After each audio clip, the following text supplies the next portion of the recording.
There's some pretty basic furnace problems that people might run into every day.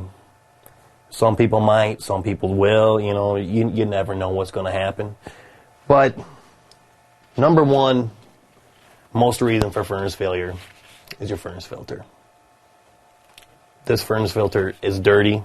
I can tap it. It's horrible.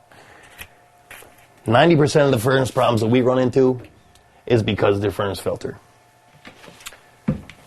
Depending on what kind of house you live in, it might be an old house, a dusty house, you live by a driveway, you're going to run into more problems as far as dust going through your house. If you live close to an alley, driveway, you're probably going to want to replace your filter about every 3 months. But depending, if you're in a regular house, a newer house, most likely you're going to replace your filter in the springtime and once again right before heating season comes in the fall time, depending on where you live.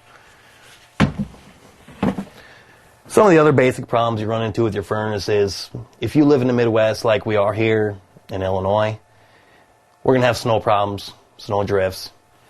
This here is a 90% furnace, which means all your pipes ventilate to the outside of your house, which means they're actually ventilating about 12 inches high from the ground on the outside of your house, 12 to 18 inches. Now, if you get a big snow drift, high winds, all that snow builds up, one of your other big problems may be that you just got to clean out underneath them pipes, sweep that snow away, so your furnace has room to breathe. It's got to be able to have plenty of intake and plenty of exhaust, where if them pipes get too fulfilled with snow or whatever, there's a good chance that your furnace is going to run into a default. It's going to send you an air function, and it's going to shut itself down.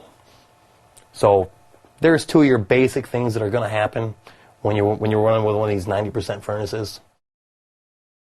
It might be something you might want to check out.